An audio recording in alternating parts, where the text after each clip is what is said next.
Hey, welcome back, YouTube. Back at you again with another tabletop review. We are going to get back into firearms today.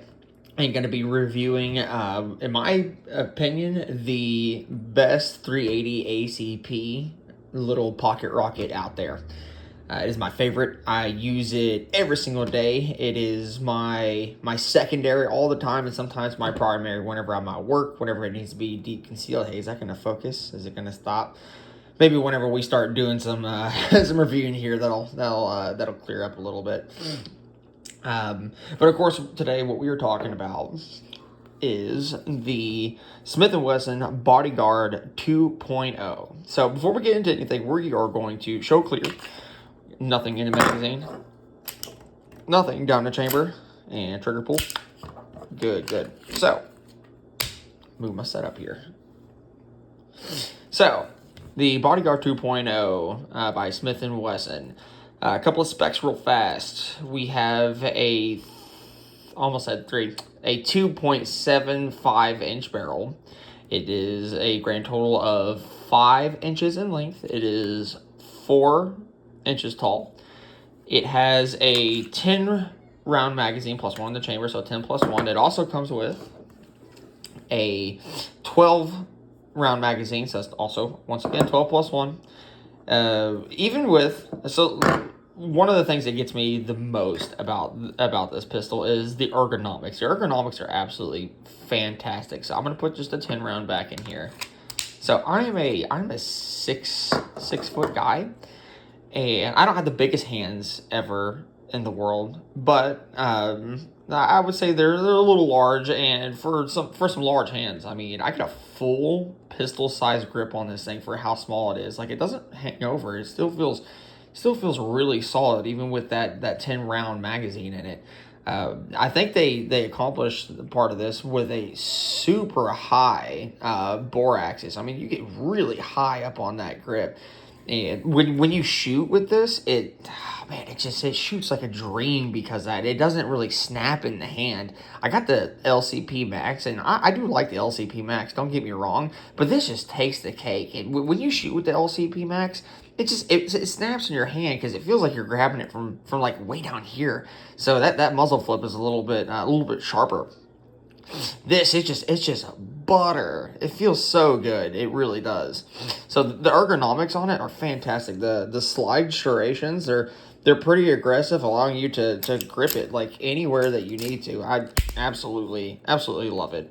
The trigger does have a integrated trigger safety here. One thing to note about the trigger safety here is that it can get hung up a little bit from time to time. I'll show you what I mean. Hold on, let me. So, sorry, I heard my girls back there. Had to make sure everything was all right. So if you get a little too high up on the trigger and you go to pull it, it can get hung up. See, it can get hung up on the trigger safety because the trigger safety is not being completely depressed. So I've had moments before where it gets hung up on that.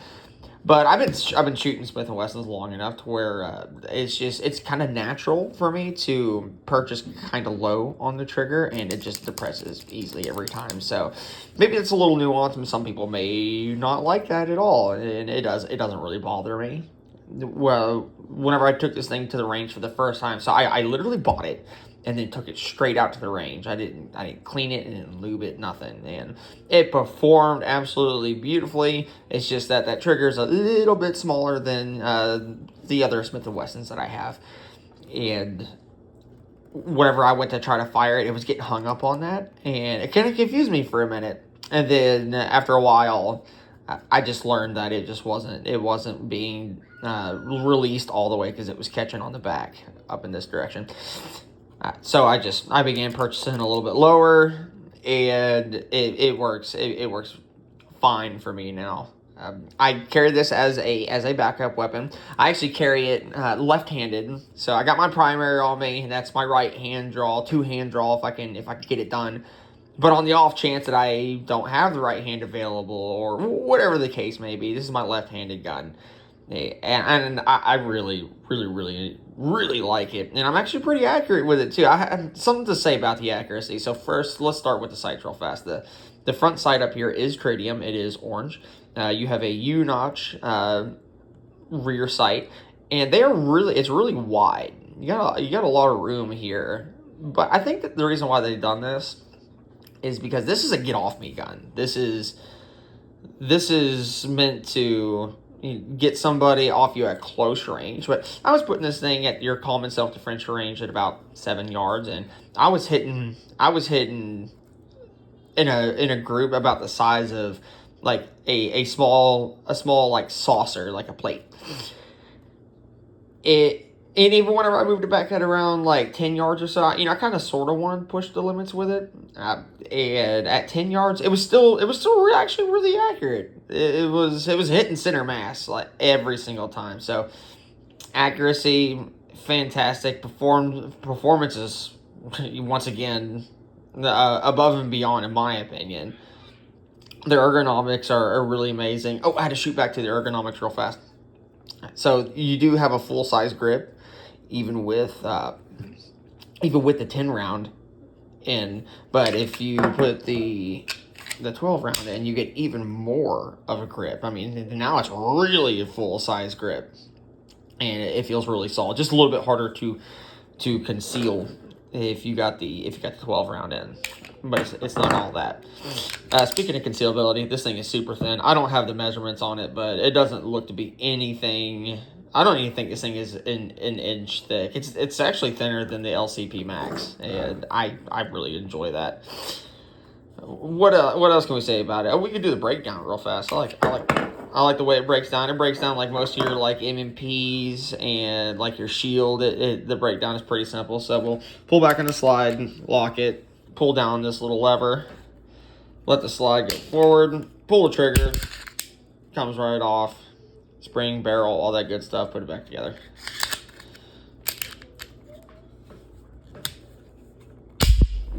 Function test. Oh yeah. So, Smith & Wesson Bodyguard 2.0.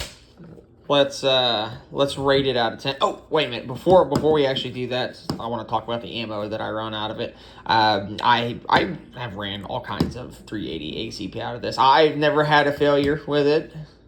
My buddy, however, I put it in his hands to shoot, and he locked the slide back, and then he manually loaded a round into the chamber, and then put the magazine, which was also loaded, back in, and then lowered the slide, and he released the slide, and didn't go all the way forward. It jammed.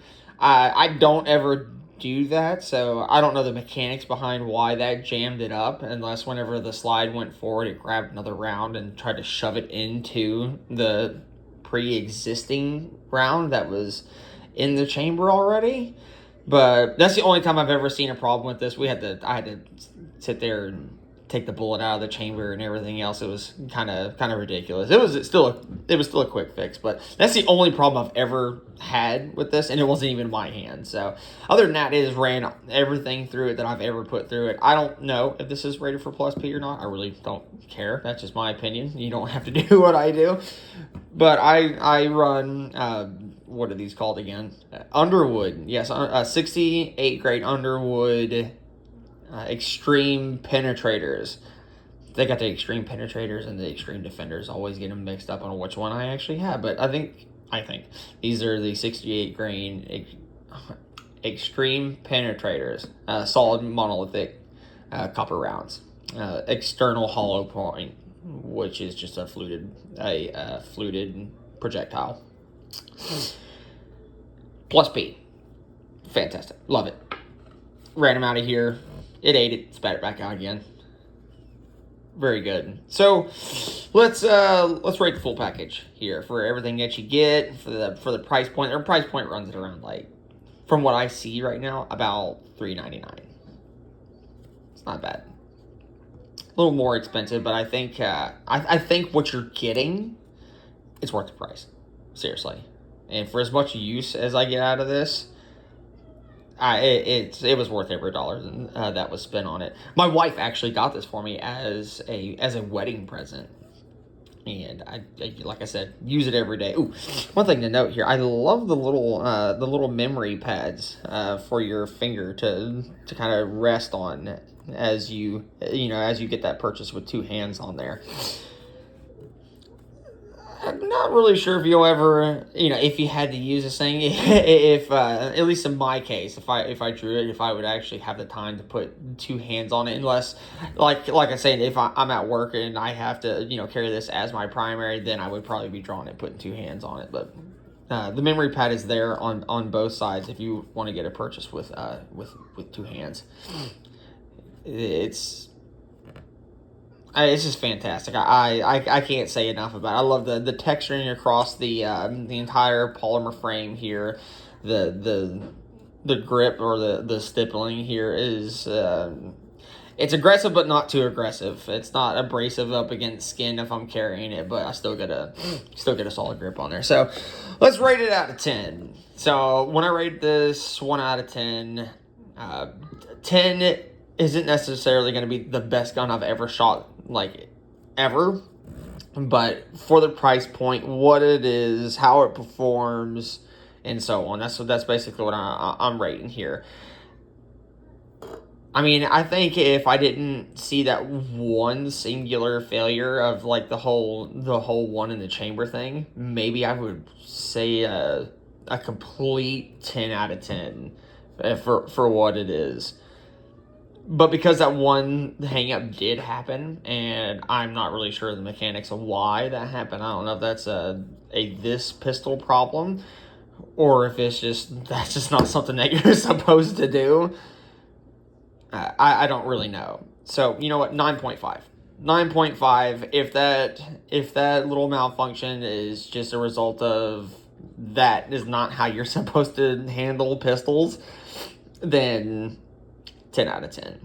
From my experience, if I was to completely negate putting it in my buddy's hand and then that happening to it, 10 out of 10. But that's my tabletop review of the Ruger LCP. No, Ruger, look at that. That is my tabletop review of the Smith & Wesson Bodyguard 2.0. Eventually, what I'm going to try to do, when I got the time, is go back out to the range, and then I'm going to directly compare the Ruger LCP Max and the Bodyguard 2.0 with one another. It'd just be a little short video of them firing. Trying to talk at my range is kind of ridiculous, so it'll be just a short thing that I post there. But hey, that's the tabletop review. Like I said, solid 9.5, 10 for this. Like I said, I think it's the best 380 ACP on the market right now. And well worth your money. A very solid secondary, little pocket rocket, even primary if that's what you were going to carry it for. Still always recommend something a little bit bigger than a 380 ACP. The lightest I would make a primary would probably be like a 9mm. But for what it is, the price point, the performance, the ergonomics, everything all set together, I do trust it. I would trust it with my life. And I say that it's definitely worth picking one up. If I missed anything, if there are questions that you still have or anything along those lines, leave a comment down below. I'll do my best to answer that for you. I hope that you guys have a fantastic rest of your day, and we will catch you in the next one.